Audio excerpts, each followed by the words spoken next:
नारायण नारायण नारायण बोल चेतन नारायण बोल। नारायण नारायण नारायण बोल चेतन नारायण बोल। नारायण बोल न लाई नारायण बोल न लाई साही दैन मोल। नारायण नारायण नारायण बोल। नारायण नारायण नारायण बोल। जय श्रीमन्नारायण।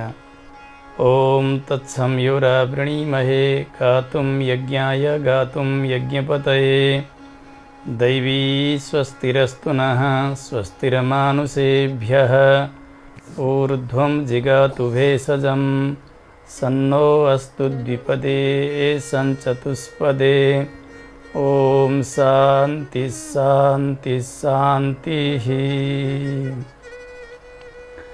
लक्ष्मीनाथसमारम्भां नाथयामुनमध्यमाम् अस्मदाचार्यपर्यन्तां वन्दे गुरुपरम्पराम्। मौद्गल्यवंशं सुलभं सुशीलं रामानुजार्यस्य मताश्रयन्तं। श्रीमत्सुखाचार्यकृपैकभाजं श्रीदेवकीनन्दनवरेयमीडे। सर्वमङ्गलमाङ्गल्यं सर्वोपद्रवनाशनं वन्दे रामानुजार्यस्य नित्यं पादाम्बुजद्वयम्। तत्त्वेन यश्चिदचिदीश्वर तत्स्वभाव भोगापवर्गतदुपायगतिरुदारः। सन्दर्शयन्निरमिमीतपुराणरत्नं तस्मै नमो मुनिवराय पराशराय। मेघश्यामं पीतकौशेयवासं श्रीवत्साङ्कं कौस्तुभोद्भासिताङ्गं। पुण्योपेतं पुण्डरीकायताक्षं विष्णुं वन्दे सर्वलोकैकनाथम्। हरिनारायण दुरितनिवारण परमानन्द परमपुरुषोत्तम। भक्तजनप्रिय पङ्कजलोचन नारायण तव दासोऽहम्। श्रीनारायण तव दासोऽहम्। अखिल हेय प्रत्यनीक कल्याणैकतान श्वेतर समस्त वस्तु विलक्षण अनंत ज्ञानानंदैक स्वरूप परात्पर परब्रह्म परमेश्वर भगवान श्री हरि को स्वरूप रूप र वैभवलाई प्रकाश पार्ने उत्तम पुराण श्री विष्णु पुराण, जसको क्रमबद्ध चिन्तन गर्दै आज हामी यस श्रृङ्खलासम्म आइपुगेका छौँ। पराशर महर्षि वक्ता जो ज्ञान र अनुष्ठानले सम्पन्न हुनुहुन्छ, मैत्रेय ऋषि श्रोता जो शिष्यमा हुने लक्षणले परिपूर्ण हुनुहुन्छ, उहाँहरूका संवादले यो ग्रन्थको अवतार भयो। लोकहितका निमित्त पराशर महर्षि व्यासजीका पनि पिता हुनुहुन्छ।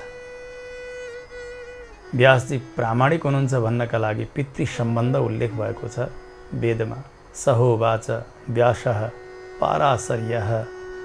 व्यासजीले यसो भन्नुभयो मात्रै नभनेर पराशरजीका पुत्र व्यासजीले यसो भन्नुभयो भनेर मात्रै उहाँको प्रामाणिकताको उल्लेख गरिएको छ। उहाँले उपदेश गर्नुभएको यो पुराण रत्न श्री विष्णु पुराण हामी गएका श्रृङ्खलामा गृहस्थको सदाचारसँग सम्बद्ध पावन प्रसङ्ग श्रवण गरिरहेका छौँ। कसरी भोजन गर्ने, भोजनका नियमहरू के छन्, त्यस्तै आशौचमा के गर्ने, भगवानको सेवा सन्ध्यावन्दन कसरी गर्ने, सूतकमा के गर्ने, यी यावत प्रसङ्गहरू हामीहरूले श्रवण गऱ्यौँ।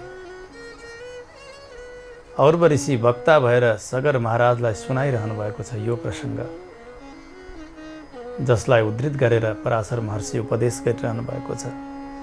सूर्येण विदितो यश्च त्यक्त सूर्येण वा स्वपन् अन्यत्रातुरभावात्तु प्रायश्चित्ती भवेन्नरः। सन्ध्याका समयमा कोही सुत्यो,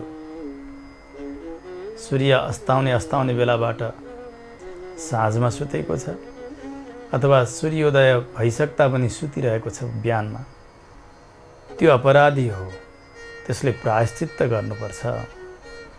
शरीरमा पनि रोग आउँछ उसको। सूर्योदयभन्दा पहिल्यै जाग्नुपर्छ व्यक्तिले, बिस्तारा छोडिसकेको हुनुपर्छ।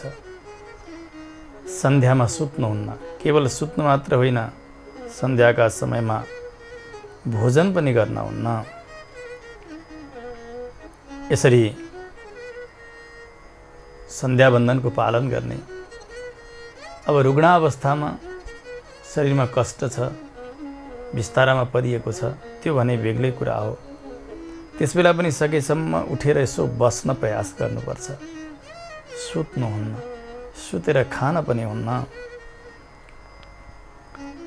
अब साँझ पर्यो, सन्ध्यावन्दन सकेको छ, भगवानको सन्ध्या सेवा पनि पुरा भयो, भोजन पाक तयार भएको छ। भगवानलाई भोग लगाएपछि अब त्यो अन्न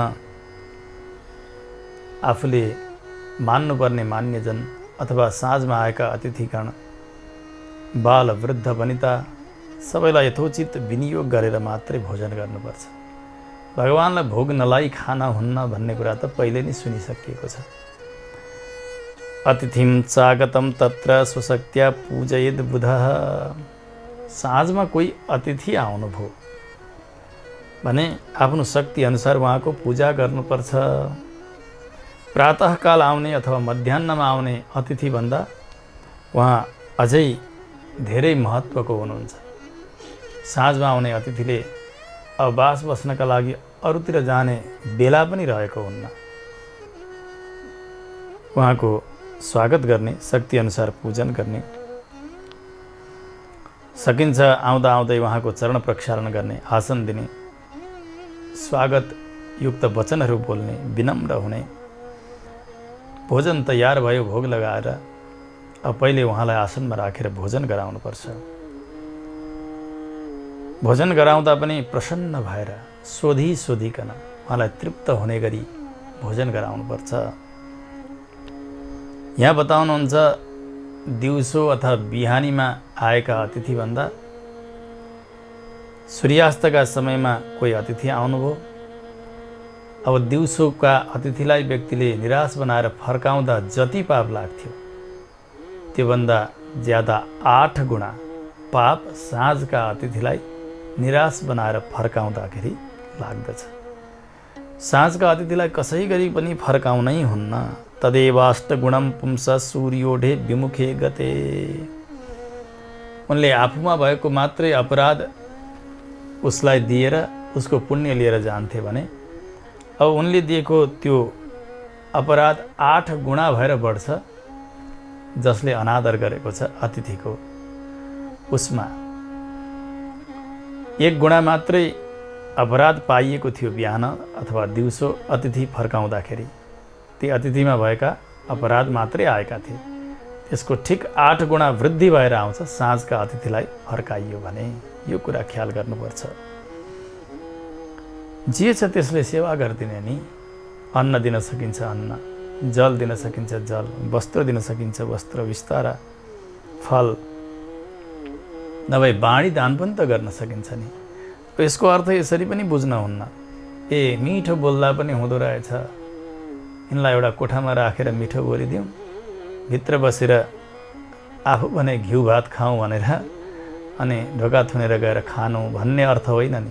यदि अन्न नै छैन घरमा, केही नै छैन, त्यो अवस्थामा बाणीले भए मात्रै पनि सेवा गर्नुपर्छ, यो भन्न खोजिएको। जलले मात्रै भए पनि सेवा गर्नुपर्छ, यसो भन्न खोजिएको हो। आफूले मिठो मिठो खाने, पर्याप्त खाने, अतिथिलाई चाहिँ मिठो बोलिदिँदा मात्रै पुग्दो रहेछ भन्ने अर्थ लाग्नु हुँदैन। जुन दिन अतिथि निराश भएर यहाँबाट जान्छन्, त्यस दिनबाट अब दरिद्रता सुरु हुन्छ, अन्नको कमी हुन्छ, घरमा झगडा प्रारम्भ हुन्छ। अब यतातिर अतिथिको यथोचित पूजन भयो, भगवानलाई भोग लगाइसकेपछि देवताहरूको पूजा भयो। पूजयेत पूजिते तस्मिन् पूजिता सर्वदेवताः। अतिथि सर्वदेवमय हुनुभएको हुनाले उहाँका पूजाद्वारा पनि देवताहरूको पूजा भयो। अर्को मूलभूत कुरा के हो भने भगवान नारायण सबैका अन्तर्यामी हुनुहुन्छ, भगवान सर्वेश्वर हुनुहुन्छ।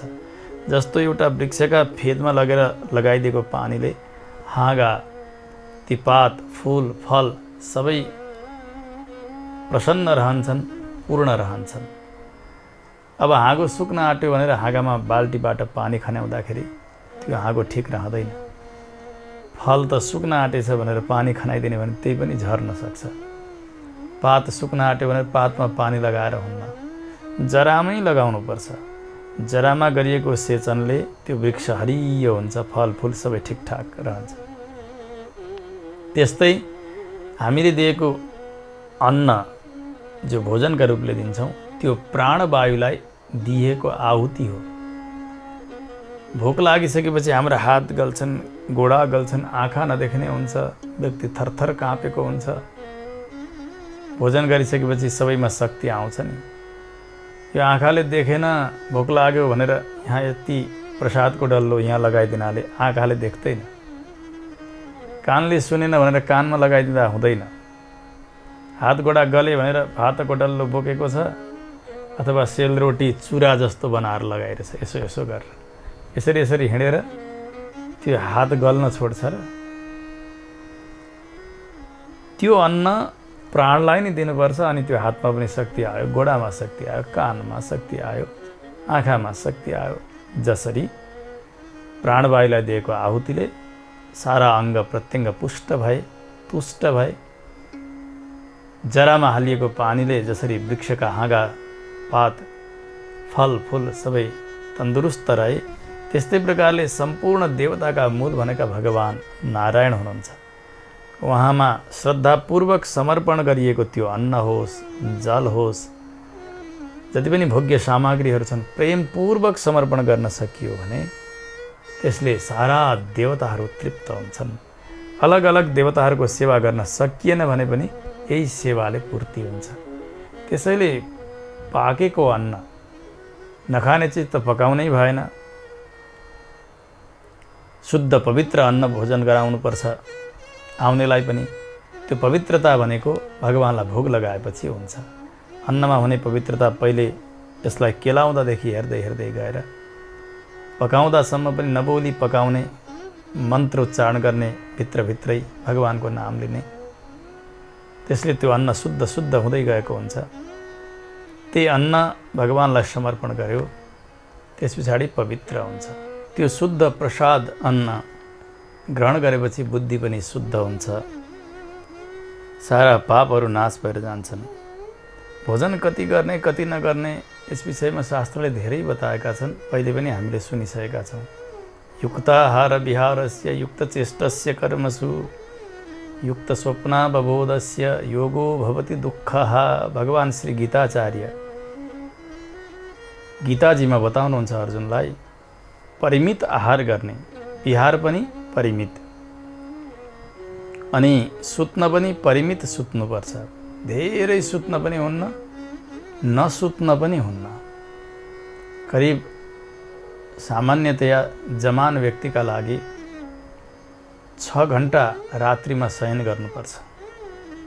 त्यहाँभन्दा ज्यादा सुत्नुहुन्न, त्योभन्दा कम समय सुत्न पनि हुन्न। त्यसबाट शरीर शिथिल हुन्छ अनि त्यो योग बन्न सक्दैन, साधना सिद्ध हुन सक्दैन। यसरी गर्ने रसपूर्ण अन्नहरू भोजन गर्नुपर्छ, जसले आयु सत्वगुण बढाइदियोस्, आरोग्य बढाइदियोस्, सुख दियोस्, प्रीति बढाइदियोस्। यस्ता रसिला चिजहरू भोजन गर्ने, पवित्र सात्विक अन्नहरू भोजन गर्ने, भगवानलाई समर्पण गरेर।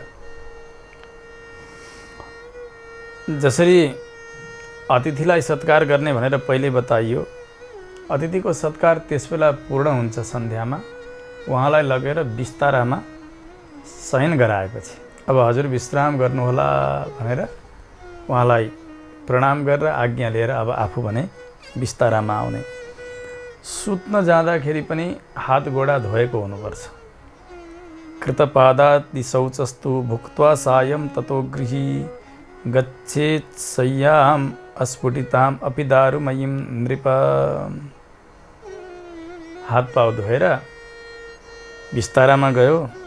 जाँदाखेरि कस्तो बिस्तारा हुनुपर्छ भने जुन खाटमा कुनै छेद परेको छैन, प्वाल छैन, त्यस्ता घोच्ने काँटीहरू छैनन्, टेढो भाङ्गो छैन, त्यस्तो खाटको शय्यामै सुत्नुपर्छ। जमिनमा सुत्ने पनि विधान छ नि त? यो प्रश्न हुन सक्छ। जमिनमा सुत्न ब्रह्मचारीहरूका लागि, सन्यासीहरूका लागि र वानप्रस्थीहरूका लागि उपयुक्त मानिएको छ। किन त्यस आश्रममा ब्रह्मचर्यलाई विशेष गरिकन रक्षा गर्नु परेको हुन्छ। जमिनमा सुत्ता ब्रह्मचर्य बुद्धि बढेर जान्छ, कामुकता कम भएर जान्छ। तर गृहस्थीलाई कामको पनि आवश्यकता छ। धर्मा विरुद्धो भूतेषु कामोस्मि भरतर्षभ। भगवानले गीतामा यही बताउनु भएको छ। धर्मसँग अविरुद्ध हुने गरी, धर्मसँग नबाज्ने गरी काम, त्यो काम वासना पनि आवश्यकता पर्दछ गृहस्थीका लागि। हो त्यो काम पनि मै हुँ भनेर भगवानले गीतामा आज्ञा गर्नुभएको छ। त्यसको पनि सदुपयोग गर्नुपर्छ गृहस्थीले। अति विस्तृत शय्यामा पनि सुत्न हुन्न। एकदमै ठुलो खाट छ अनि एक छेउमा सुतेका छ, त्यसरी पनि गर्न हुन्न। साँगुरो छ, त्यसमा पनि सुत्न हुन्न। नाभिशालाम नभई भग्नाम, भाँचिएको छ भने पनि हुन्न। नासमाम, यसो टेढो परेको छ, अप्ठ्यारो छ भने त्यस्तामा पनि शयन गर्न हुन्न। मलिनाम्न छ, एकदमै फोहोरी छ, त्यस्तो शय्यामा पनि सुत्न हुन्न। न त जन्तुमयीम, उडुस, किरा, कमिला, अरू पनि कुनै त्यस्ता कीट पतङ्गहरू केही छन् भने त्यस्तामा पनि सुत्नुहुन्न। त्यस्तै प्रकारले अर्को पनि जान्नुपर्छ। जस्तो कुनै चिज बिछ्याइएको छ, त्यो बिछ्याउन भन्दा माथि जति आवश्यकता हो त्यति बिछ्याउनु ठिकै छ। त्योभन्दा माथि अर्कै केही चिज बिछाइएको छ फेरि भने त्यस्तामा पनि नसुत्नु। बिछ्याउन पनि ठिक्क हुनुपर्छ, सुकोमल हुनुपर्छ, सबै लक्षणले युक्त भएको हुनुपर्छ।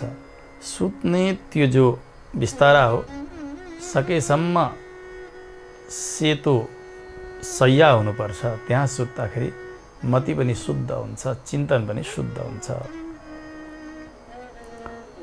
कता कता फर्किएर सुत्ने, शिर कता बनाउने, त्यसको नियम पनि यहाँ बताउनुहुन्छ। महाराज सगरलाई ऋषि औरवश सम्झाइरहनु भएको छ। प्राच्याम दिशि शिरसस्तम याम्यायाम अथवा नृप सदैव स्वपतः पुंसो विपरीतम तु रोगदम। सिरानी पूर्वपट्टि बनाएर सुत्नु उत्तम मानिन्छ, अथवा दक्षिणपट्टि सिरानी गरेर सुत्नु त्यो पनि उत्तम मानिएको छ। यात्रामा गइयो, पाहुना लाग्न गइयो, त्यस्तो अवस्थामा प्रवासमा भने पश्चिम शिर गरेर पनि सुत्न सकिन्छ, तर उत्तर शिर गरेर कहिल्यै सुत्नुहुन्न। घरमा भने पूर्व या दक्षिण नै शिर बनाएर सुत्नुपर्छ। यसमा वैज्ञानिक कारणहरू पनि बताइएको छ। उत्तर शिर गर्दा जो ध्रुवलोक हो, उत्तर सारा सौरमण्डल, सारा नक्षत्र मण्डलले साथमा भएर विराजित भएको छ। त्यहाँबाट जो ऊर्जा खिचिन्छ, यो ब्रह्मरन्ध्र शिरको भाग जहाँनेरि ऊर्जा सङ्ग्रह गरेर भएर बस्छ, त्यहाँबाट ती किरणहरूले तान्दाखेरि व्यक्ति रोगी हुन्छ भनेर बताइएको छ। पैताला उत्तरपट्टि भयो, शिर दक्षिणपट्टि भयो भने यहाँको जो आफ्नो शक्ति हो त्यो शक्ति जस्ताको तस्तै रहन्छ। अनि यो पैतालाबाट खिचिँदाखेरि विकारहरू मात्रै खिचिन्छ। त्यसो हुँदा दक्षिण शिर गरेर सुत्नु अथवा पूर्व शिर गरेर सुत्नु यो उपयुक्त मानिएको छ। आयुर्वेदका हिसाबले पनि। अब शिरोवेदना हुन्छ, टाउको दुख्ने, चक्कर लाग्ने इत्यादि रोगहरू उत्तर शिर गरेर सुत्नाले नै हुन्छ। त्यस्ता रोगीहरूले झनै उत्तर शिर गर्न हुन्न, कस्तै अवस्थामा पनि गर्न हुन्न, यो बुझ्नु पर्यो। विपरीतम तु रोगदम, यसरी उत्तर शिर गरेर सुत्यो भने त्यसबाट रोग आउँछ। अब गृहस्थी छ, उसले ऋतुकालमा आफ्नी अर्धाङ्गनी स्त्रीका साथमा सहवास गर्नुपर्छ। ऋतुकाल भनेर 16 रात्रि, रजस्वला भएका रात्रिबाट 16 रात्रिसम्मको अवस्थालाई गणना गरिएको छ, 17औं दिनको बिहान हुने बेलासम्म। यसमध्ये पनि पवित्रतम रात्रिहरू भनेका युग्म जोडा रात्रिहरू 4, 6, 8 गरेर आउँदा जति जोडा छन् त्यति। तर त्यसमध्ये पनि पहिलेका 4 रात्रिहरूमा सहवास गर्न हुन्न। त्यो अत्यन्तै निन्दित सहवास हुन्छ। 3 रात्रि मात्र होइन, 4 दिनका दिन बेलुका पनि सहवास गर्न हुन्न। त्यस्तै अगाडि गएर 11औं रात्रि, त्यो पनि निन्दित मानिएको छ। 13औं रात्रिमा पनि सहवास गर्न हुन्न। त्यस्तै कि अतिरिक्त रात्रिहरू ऋतुकालमा पत्नीका साथमा सहवास गर्न योग्य छन् भनेर शास्त्रले आज्ञा गर्नुभएको छ। ऋतुकाल विगामी स्यात् स्वदार निरत सदा पर्ववर्जम व्रजेत् चैनाम तद्व्रती रतिकाम्यया। सम्भोगका इच्छाले व्यक्ति प्रसन्न भएर ऋतुकालमै आफ्नी पत्नीका साथ गमन गर्नुपर्छ, उसले सहवास गर्नुपर्छ। तर पर्वकाललाई छोड्नुपर्छ। पर्व दिनहरू हुन्छन्, जोडा रात्रिहरूमा पनि 4 दिनको जो रात्रि हो त्यो रात्रिलाई त्यागियो।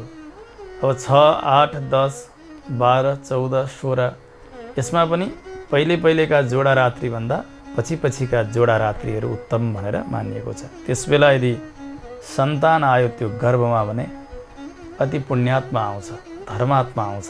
शास्त्रले यसरी आज्ञा गर्नुभएको छ। पत्नी अप्रसन्न छिन्, त्यसबेला सम्भोग गर्न हुन्न। त्यस्तै उनी रोगी छिन्, त्यसबेला पनि सम्भोग गर्न हुन्न। रजस्वला भएका बेला गर्न हुन्न। अनि उनले त्यस्तो सम्भोगको चाहना गरेकी छैनन्, त्यसबेला पनि गर्न हुन्न। रिसाएकी छन्, उसबेला गर्न हुन्न। दुःखी भएकी छन्, त्यसबेला पनि गर्न हुन्न। गर्भिणी भएकी छन्, त्यसबेला पनि सम्भोग गर्न हुन्न। अनि जो टेढाबाङ्गा कुरा गर्न थालेकी छन्, स्वभाव एकदम बिग्रिएको छ, त्यसबेला पनि उनीसँग सहवास गर्न हुन्न। परपुरुषको आशा गर्छिन्, परपुरुष गमन गरिरहेकी छिन्, त्यस्तै व्यभिचारिणी नारी, उनीसँग पनि सहवास गर्न हुन्न। आफ्नै पति हुन्, पतिलाई चाहँदै चाहन्नन्, त्यसबेला पनि सहवास गर्न हुन्न। आफू कामुक भएको छ पुरुष, तर पत्नी अत्यन्तै भोकाएकी छन्, त्यसबेला पनि सहवास गर्न हुन्न। धेरै भोजन गरेकी छन्, उसबेला पनि सहवास गर्न हुन्न। अनि परस्त्रीका साथमा सहवास गर्न हुन्न। यी आदि नियमहरू छन्। यी केवल स्त्रीका लागि मात्रै बताइएका होइनन्। ठिक्क यिनीहरू सबै पुरुषमा घटेका छन् भने पनि गर्भावस्थादेखि अतिरिक्त अरू सबै त पुरुषमा पनि घट्न सक्छन्। त्यसबेला पनि ती नारीले रतिको इच्छा गर्न हुन्न, सहवासका लागि पतिलाई प्रेरित गर्न हुन्न। यो पनि धर्मशास्त्रले बताउनु भएको छ। त्यस्तै आफूले धेरै भोजन गरिएको छ अनि अत्यन्तै भोक लागेको छ, यी दुवै अवस्थामा पनि सहवास गर्न हुन्न। त्यस पछाडि अरू विशेष दिनहरू छन् पत्नीका साथ सहवास नगर्ने, सम्भोग नगर्ने। बताउनुहुन्छ चतुर्दश्यष्टमी चैव तथा माचात पूर्णिमा पर्वाण्येतानि राजेन्द्र रवि संक्रान्तिरेव च। चतुर्दशीका रात्रिमा सहवास गर्न हुन्न, अष्टमीका रात्रिमा पनि गर्न हुन्न, एकादशीमा गर्न हुन्न, पूर्णिमामा गर्न हुन्न, औँसीमा गर्न हुन्न। अनि अरू पनि व्रतका दिनहरू छन्, पर्वका दिनहरू छन् भने त्यस बेला पनि सहवास गर्न हुन्न। व्रत आफूले लिएको छ विशेष, पत्नीले लिएकी छिन्, उनले लिएका बेला पनि सहवास गर्न हुन्न, आफूले लिएका बेला पनि सहवास गर्न हुन्न। अनि आफूले व्रत चाहिँ नलिएको हो तर व्रत काल चाहिँ हो, त्यो व्रतको दिन चाहिँ हो, तर नलिएको भए तापनि त्यस दिन पनि सहवास गर्न हुन्न। कति व्यवस्थित यो जीवनशैली शास्त्रले बताउनु भएको छ। यी सबैलाई अपनाउने हो भने व्यक्ति भोगी भएर चाँडै रोगी हुँदै हुँदैन। भोगमा पनि सीमा राखिदिएको छ नि। यसरी गर्ने हो भने ऊ सदैव सन्तुष्ट पनि रहन्छ, स्वस्थ पनि रहन्छ। अब त्यस्तै जुन दिन सङ्क्रान्तिको दिन हो उस दिन पनि सहवास गर्न हुन्न। जस्तो पर्वका दिनमा तेल शरीरमा लगाउन हुन्न, स्त्री सहवास गर्न हुन्न। अब पर्वका दिन, व्रतका दिन, यी निषेध भएका दिन मात्रै नभएर कहिल्यै जीवनमै मासु खानै हुँदैन। तर कोही मूर्खले अरू बेला पनि खान्थ्यो, त्यसमा यो पर्वका दिन पनि खायो भने यी सबै अहिले जहाँ जहाँ निषेध भनेर भनिएको छ, ती निषेधका दिनमा यदि सम्भोग गर्दछ, मैथुन गर्दछ, तेल मर्दन गर्छ शरीरमा, अनि मांस भोजन गर्छ भने बीणमूत्र भोजन नाम गरेको नरकमा पुग्छ यो अपराधी। त्यहाँ भनेको बीड भनेको विष्ठा, दिशा, त्यो खानुपर्छ त्यो नरकमा, अनि मूत्र पनि खानुपर्छ, खुवाइदिन्छन्। हो, त्यस्तो डरलाग्दो नरकमा जानुपर्छ। शास्त्रले यसरी डर देखाउनु भएको छ। नरक त जान्छ ऊ, प्राण गइसकेपछि उहाँ पुग्छ, यातना भोग्छ, यो एकतिर ठिकै छ। त्योभन्दा अगाडि यो डरले गर्दा व्यक्ति व्यवस्थित जीवनशैली जिउन थाल्यो भने ऊ स्वस्थ रहन्छ, दम्पतिमा पनि प्रेम रहिरहन्छ, झर्को फर्को हुँदैन, शान्ति रहन्छ। यी सबै दिनहरूलाई यसरी तोक्नु भएको छ। त्यस्तै प्रकारले जस्तो जो बुद्धिमान पुरुष छ भने उसले पर्वका दिनमा सत्शास्त्रहरूको अवलोकन गर्नुपर्छ। शास्त्रमा के लेखिएको छ चिन्तन गर्ने, पाठ गर्ने, देवोपासना गर्ने, भगवानको खूब सेवा गर्ने, अर्चना गर्ने, आफ्ना इष्टदेवलाई भोग लगाउने, कीर्तन भजन गर्ने, पाठ गर्ने, सत्सङ्ग गर्ने, यज्ञानुष्ठान गर्ने, यो सबै जुटेन भने ध्यान गर्ने, त्यो पनि भएन भने जपमा लाग्ने, आनन्दसँग अनुष्ठान गरेर बस्ने। त्यस्तै प्रकारले व्यक्तिले सम्भोग मनुष्यमा परस्त्रीसँग गर्न हुँदैन। यसको तात्पर्य के हो? परपुरुषसँग पनि गर्न हुँदैन। केवल स्त्री पर भएर मात्रै होइन, पुरुष पर भए पनि यहाँनिर निषेध नै बुझ्नुपर्छ नि। यो दुवैतिर लाग्छ। अब मनुष्यसँगै त धर्म विपरीत सम्भोग गर्न हुन्न भने अरू प्राणीसँग त हुँदैन। गाई अथवा बाख्रो अथवा अरू पनि योनिमा भएका जति पनि त्यस्ता प्राणीहरू छन् उनीहरूसँग, अथवा अरू भिन्न भिन्न योनिका अथवा भिन्न वर्णका त्यस्ता प्राणीहरू भए उनीहरू कसैसँग पनि सहवास गर्न हुन्न, सम्भोग गर्न हुन्न। औषधि प्रयोग गरेर पनि सम्भोग गर्न हुन्न। नोपयुक्तौ सदस्तथा द्विजदेव गुरूणां च विवाहिनाश्रमे भवेत्। त्यस्तै ब्राह्मण देवता अनि आफ्ना गुरुदेवका आश्रममा कहिल्यै पनि मैथुन गर्न हुन्न। ब्राह्मणका घरमा गएर बसिएको छ वास, त्यहाँ गएर मैथुन गर्न हुन्न। देवालयमा हुँदैन। गुरु आश्रममा पुगिएको छ त्यहाँ पनि गर्न भएन। त्यस्तै कोही ठुला वृक्ष छन् जसका फेदमा चौतारो बनाइएको छ, हो त्यस्ता वृक्षका फेदमा पनि सम्भोग गर्न हुन्न। आँगनमा गर्न हुन्न। तीर्थाटन गर्न पुगिएको छ भने तीर्थमा पनि सम्भोग गर्न हुन्न। जहाँ पशुहरूलाई पालन गरिएको छ, गाई भैँसी इत्यादि पाल्ने ठाउँ, गौशाला हो, त्यहाँ पनि सम्भोग गर्न हुन्न। चौराहामा गर्न हुन्न। श्मशान घाटमा गर्न हुन्न। कोही उपवन हुन्छ, साना वनहरू, त्यहाँ गएर पनि सम्भोग गर्न हुन्न। यसै गरी जलमा तैरिएर, जलमा डुबेर पनि सम्भोग गर्न हुन्न। यी सबै शास्त्र निषिद्ध कर्महरू हुन्। हे राजन, जति पहिले बताएका पर्व दिनहरू छन्, अष्टमी, एकादशी, चतुर्दशी, अमावस्या अथवा व्रतका दिनहरू, सङ्क्रान्तिका दिन इत्यादि हो, त्यस्ता दिन प्रातःकाल र सायङ्काल अनि जति बेला मलमूत्रले सताएको हुन्छ, लघुशङ्का लागिरहेको हुन्छ, त्यस्तो समय हो। यी समयमा व्यक्तिले सम्भोग गर्न हुन्न। सायङ्काल पनि भएन, प्रातःकाल पनि भएन। त्यस्तै पर्व दिनमा जब व्यक्तिले स्त्री गमन गर्यो भने उसको धनको हानि हुन्छ, दरिद्र हुन्छ। अब मध्य दिनमा गऱ्यो भने पाप हुन्छ। मध्याह्नमा पनि सम्भोग गर्न हुन्न। खुला पृथ्वीमा सम्भोग गर्यो, स्त्री पुरुष सहवास गरे, उनीहरू रोगी हुन्छन्। अनि जलाशयमा सम्भोग गरेका छन् भने जीवनमा अमङ्गलै अमङ्गल मात्रै आउँछ।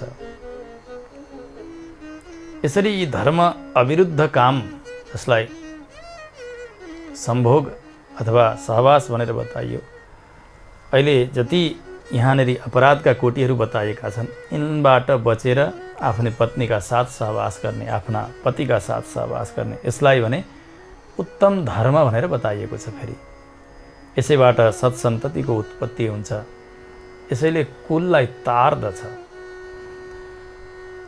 परस्त्री परपुरुषलाई मनले मात्रै पनि सम्झना हुन्न। जसले त्यसरी गलत नजर लगाएको छ अथवा त्यस्तो चेष्टा गरेको छ भने मृतो नरकमभ्येति हीयते त्रापि चायुषः परदाररति पुंसाम यह चामुत्र भीतिदा। परपुरुषसँग सहवास गर्ने नारी हुन् अथवा परस्त्रीसँग सहवास गर्ने त्यस्ता पुरुष हुन्, उनको आयु चाँडै नै सकिएर जान्छ अनि नरक जान्छन्। यी मरेपछि यस्तो डरलाग्दो नरकमा बास हुन्छ यिनीहरूलाई। ओहो, यति पिटाइ हुन्छ। यिनीहरू मरेर जन्मिँदाखेरि पनि एकदमै निहीन कीट कमिलाहरू, जसमा हाड भन्ने छँदै छैन, कुनै कठोर चिज भन्ने शरीरमा छैन। यसो केहीले थिचिँदा पनि त्यो पचक्क भएर सकिने हो, त्यस्ता खालका शरीर लिएर जन्मिन्छन् भनेर बताइएको छ। यी सबै निषेधकाललाई हेरेर यसबाट बचेर जो उत्तम काल भनेर बताइएको छ हो, त्यस समयमा जो शय्या हो, बिस्तारा बताइएको हो, त्यस्तै बिस्तारामा सहवास गर्नुपर्छ गृहस्थले। यसैबाट नै उसका आयु, आरोग्य, कीर्ति, यश, सन्तति सबैको वृद्धि हुन्छ, भगवानको परिपूर्ण कृपा हुन्छ भनेर यहाँ बताइएको छ। अरू ऋषि आज्ञा गर्नुहुन्छ, महाराज सगर सुन्नुहोस्, अरू पनि त्यस्ता सदाचारसँग सम्बद्ध विषयहरू। गृहस्थ पुरुषले नित्यप्रति देवताको पूजन गर्ने, गाईको पूजन गर्ने, ब्राह्मणको, सिद्धगण, वयोवृद्ध पिता माताहरू, त्यस्तै प्रकारले आफ्ना आचार्यको पनि पूजन गर्नुपर्छ। गुरुको पूजन नगरिकन पूजा पूर्ण हुँदैन। देव गो ब्राह्मणान् सिद्धान् वृद्धाचार्यान् तथार्चयेत् द्विकालं च नमेत सन्ध्याम् अग्निन् उपचरेत् तथा। प्रातः र सायं आफ्ना पिता हुनुहुन्छ, माता हुनुहुन्छ, त्यसै गरी हजुरबा हजुरआमा हुनुहुन्छ, वृद्ध हुनुहुन्छ, गुरुहरू हुनुहुन्छ, भगवान विराजित हुनुहुन्छ आफ्ना पूजा स्थानमा, गाई विराजित हुनुहुन्छ, तुलसी हो, यस्ता मङ्गल जति पनि हुनुहुन्छ आफूले मान्नुपर्ने उहाँहरूका नजिकै गएर यसरी शिर झुकाएर प्रणाम गर्ने। कोही नजिकै हुनुहुन्न, आचार्य टाढा हुनुहुन्छ भने मनसा उहाँको प्रातःकाल चिन्तन गर्ने, मनले प्रणाम गर्ने, उहाँसँग पुग्ने, एकपटक उहाँका चरणमा साष्टाङ्ग गरेको भाव गर्ने। पिता मातालाई पनि उठेर कमसेकम भगवानको नाम लिएर यसो प्रणाम गर्नुपर्छ। जय श्रीमन्नारायण, जय श्रीराम, राधे राधे, यस्ता मङ्गल भगवानका नाम लिएर बाणी खोल्नुपर्छ प्रातःकालमा। यो शिष्टाचार यदि राख्ने हो भने साना साना नानी बाबुहरू पनि उठिसकेर पहिले जय श्रीमन्नारायण भन्दै आउँछ। जीवन कति पवित्र हुन्छ, कति मङ्गल हुन्छ। त्यसो भएको हुनाले त्यस्तै गर्नुपर्छ प्रातःकालमा। गौमाताको पनि दर्शन गर्ने, सन्ध्याका समयमा पनि त्यसै गर्ने। जस्तो कोही काम गर्न गइएको छ, दिनभर गरेर आइयो, त्यस पछाडि आउँदा आउँदै स्नान गरेर शुद्ध वस्त्र लगाइसकेपछि पूजाका स्थानमा जाने। यदि शुद्ध वस्त्र लाउन पाइएको छैन भने पनि अलि अलग्गै गएर साष्टाङ्ग गर्ने भगवानका नजिकै, म आएँ भनेर। जाने समय पनि साष्टाङ्ग गर्ने, यसो भगवानको आज्ञा लिएर जाने। त्यो कार्य सफल हुन्छ नि, कार्य पूर्ण हुन्छ। यो आदत गर्ने हो भने जस्तो आफूले सेवाका समयमा, तिलकका समयमा, सन्ध्याका समयमा ती साना साना नानी बाबुहरूलाई स्नान गराएर जिउ पोछिदिएर शुद्ध वस्त्र लगाएर नजिकै राखेर उनीहरूलाई तिलक लगाइदिने, तीर्थ दिने, अनि केही सुनाइदिने, साष्टाङ्ग गर्न सिकाउने, यसो गर्दै गर्दै जाने हो भने ननुहाइकन सक्दैनन् ती बालकहरू अलि ठुल्ठुला हुँदै गएपछि। त्यो आदतै लाग्छ। वस्त्र नफेरिकन उनीहरूलाई केही नगरे जस्तो लाग्छ, अनि आफै जान्छन्, कपडा शुद्ध लगाउँछन्, पछि आफै तिलक गर्छन्। बाल्यावस्थाबाट सुन्दै कण्ठस्थ गरेको पाठ आफै गर्न थाल्छन्। यसबाट उनीहरूको जीवन सुध्रन्छ। जब भगवानको सेवा सम्पन्न भयो, भगवानको जो तीर्थ बनेको छ त्यो तीर्थ दिने, बालभोग दिने। बालभोगका लोभले आउँछन् नि बालकहरू, मिश्री होस्, मिठाई होस्, अर्को शुद्ध आफूले बनाएर भोग लगाइएको अथवा फल होस्, त्यसलाई देखेर खान आउँछन्। त्यतिखेर तीर्थ दिने, त्यो आदत लाग्दै जान्छ। पछि तीर्थ नलिकन नसक्ने हुन्छन्, भगवानको दर्शन नगरी नसक्ने हुन्छन्। ठुला बडा कोही ज्ञानी आचार्यहरू, भक्तहरू आउनुभयो, उहाँहरूलाई हात जोडेर प्रणाम नगरिकन नसक्ने हुन्छन्। त्यो आदत बनाइदिने हामीले नै हो। त्यसैले मै गर्छु सेवा, अरू कोही आउनु पर्दैन भनेर आमाहरूले, बाबाहरूले ढोका थुनेर कसैलाई भित्र खबरदार भन्ने होइन। उनीहरूलाई आउन दिनुपर्छ। आउँदा यसरी आउनुपर्छ भनेर सिकाउनुपर्छ, शुद्ध बनाएर ल्याउनुपर्छ। तिलक गर्दा त्यस्ता बालकहरूलाई नजिकै राख्नुपर्छ। बालकहरूलाई छोएर स्पर्श दोष रहँदैन। उनीहरूलाई शुद्ध वस्त्र लगाइदिने, अनि तिलक आफ्नै हातले लगाइदिने। पहिले हो यिनीहरूलाई छोएँ, अब अशुद्ध भएँ भन्न पर्दैन, किनभने कुनै देवालयभित्र पसेर सेवा गर्नु परेको छैन। आफ्नै घरका ठाकुरजीको सेवा गर्ने हो। तिनलाई शुद्ध बनाएर तिलक लगाइदिने, तीर्थ दिने, यो सबै कर्तव्य हाम्रै हुन्छ। यसरी गर्दै जानुपर्छ। अब व्यक्तिले एक वस्त्र मात्रै लाएर कहिल्यै बस्न हुन्न। दुई वस्त्र अवश्य पनि। वस्त्रे अनुपहते, त्यो वस्त्र फाटेको हुनु हुँदैन, काटेको हुनु हुँदैन, प्वाल भएको हुनु हुँदैन। अब अहिले त नयाँ वस्त्र ल्यायो भने यहाँदेखि उहाँसम्म सबै चाल्नु जस्तो बनाएर लगाएको हुन्छ नि। त्यस्ता कपडा लगाएका व्यक्तिलाई त हेर्न पनि हुँदैन भनेर शास्त्रले बताएका छन्। लाउने त कुरै छोडिदिउँ, फाटेका वस्त्र नलगाउने। दुई वस्त्र भएर नै रहने नित्य कर्ममा पनि। त्यस्तै केशलाई स्वच्छ राख्नुपर्छ, सफा राख्नुपर्छ, शरीरलाई सुगन्धयुक्त बनाउनुपर्छ, अपवित्र दुर्गन्धी बनाउन हुन्न। अनि भगवानलाई समर्पण गरेको सेतो पुष्प शिरमा धारण गर्न सकिन्छ। माताजीहरूले पनि भगवानलाई अर्पण गरेको जो माला हो केश पासमा लगाउन सक्नुहुन्छ। त्यस्तै अर्काको धन हरण गर्नुहुन्न। किञ्चित परस्वम न हरेत नाल्पमप्यप्रियं वदेत प्रियं च नानृतं ब्रूयान्नान्य दोषान् उदीरयेत। थोरै पनि धनमा आँखा लगाउनै हुँदैन अर्काको सम्पत्तिमा। त्यस्तै कसैका अघिल्तिर गएर उनलाई दुःख हुने प्रकारका कुराहरू सुनाउनु पनि हुन्न। अनि मिठो लागोस् तर असत्य कहिल्यै बोल्न हुन्न। झुट बोली बोलिकन मिठो लाग्ने गरी सुनाउनु हुँदैन। सत्य होस्, सत्य पनि अप्रिय छ भने त्यसलाई मिलाएर सुनाउनुपर्छ। कसैको मृत्युको खबर सुनाउनु परेको होस् अथवा कुनै आपत्तिको खबर, त्यसबेला सोझै नसुनाउने, बिस्तारै भूमिका बनाएर बिस्तारै बिस्तारै सहन सक्ने बनाएर अनि मात्रै सुनाउनुपर्छ। त्यसैले शास्त्रले के भन्नुभयो? सत्यम ब्रूयात् प्रियम ब्रूयात न ब्रूयात सत्यम प्रियम। सत्य बोल्ने अनि प्रिय बोल्ने, सत्य भए पनि अप्रिय चाहिँ नबोल्ने। त्यसो भए असत्य बोल्ने त भन्दा असत्य पनि नबोल्ने।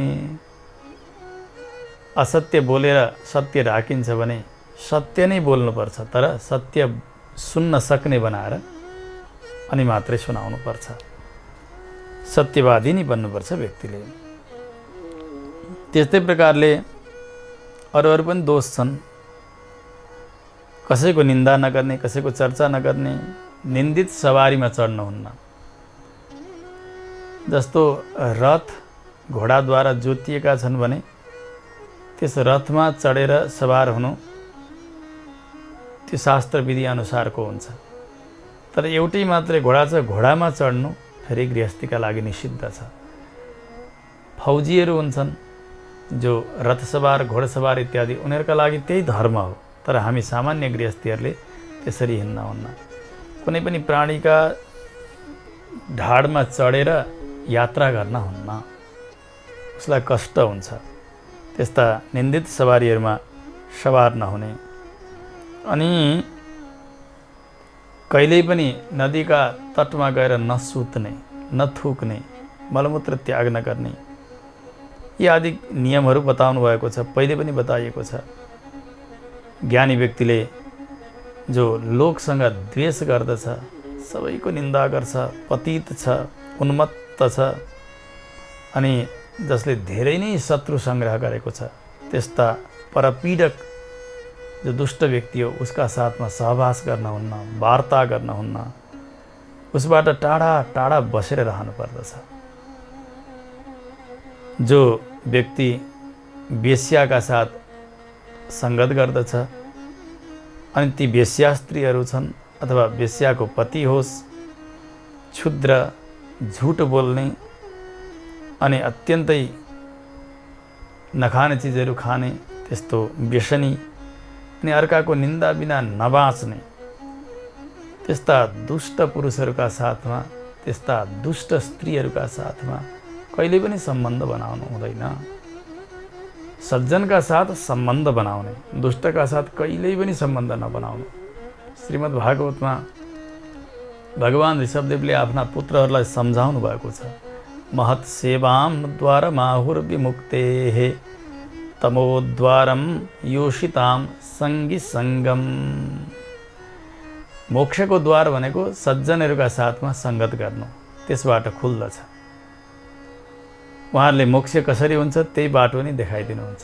बिस्तारै बिस्तारै कुसङ्गी व्यक्ति पनि सन्तहरूका साथमा सङ्ग हुँदै हुँदै गएपछि सत्सङ्गी बन्दै जान्छ।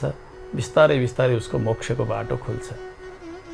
सत्सङ्गी व्यक्तिले पनि कुसङ्गीका साथमा सङ्गत गर्यो भने स्त्रीका साथमा गरिरहनु परेन। स्त्रीमा आसक्त भएको व्यक्ति, यस्ता कामुक व्यक्ति, व्यभिचारी व्यक्तिसँग सम्बन्ध बनायो भने मात्रै पनि उसको नरकको द्वार खुल्दछ।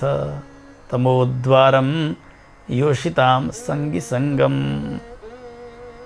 त्यस्ता गलत आचरण भएका व्यक्तिसँग कहिल्यै पनि सम्बन्ध नबनाउने।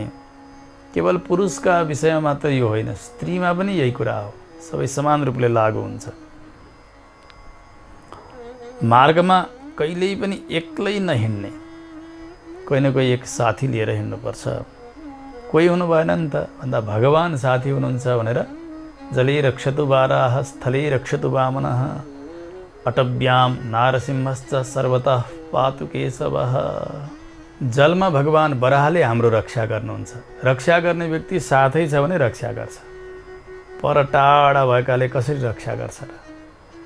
भगवान बराह म सँगसँगै जलमा यात्रा गरिरहनु भएको छ, यो भाव गर्नु पर्यो। स्थले रक्षतु वामनः, स्थलमा बटु वामन भगवानले मेरो रक्षा गर्नुहुन्छ। स्थले सुमाया बटु वामनोव्यात, नारायण कवचमा पनि यही प्रसङ्ग आउँछ। भगवान वामन मेरा साथ साथमा जमिनमा हिँडि नै रहनु भएको छ, किनभने उहाँलाई जमिन प्यारो लाग्छ। महाराज बलिका यहाँ गएर पनि 3 पाउ जमिनै माग्नुभयो उहाँले, र बलिलाई बन्दी बनाएर स्वर्गका देवताहरू ऐश्वर्यबाट च्युत भएका थिए, उनीहरूलाई पुनः ऐश्वर्यमा जोडिदिनुभयो भगवानले। स्थलमा हिँडेका समयमा भगवान वामनले मेरो रक्षा गर्नुहुन्छ, मेरा साथमा यात्रा गर्नुहुन्छ, यो भाव राख्नुपर्छ। अटव्याम नारसिंहश्च, अब ठुलो वनमा प्रवेश गरियो, एक्लै हिँडिनु परेको छ। त्यसबेला म एक्लै छैन, भगवान श्री नारसिंह हुनुहुन्छ। नृसिंह भगवानको गर्जना सुन्यो भने ठुला ठुला सिंहहरू पनि भाग्छन् भने अरू प्राणीहरूको त के कुरा भएर। सिंह गर्जना गर्ने हो भने जो लुटेराहरू बसेका छन् बाटामा भने ती पनि भाग्छन्। सबैलाई आफ्नो आफ्नो प्राणको त शरीरको त माई छ नि, उनीहरू भाग्छन्।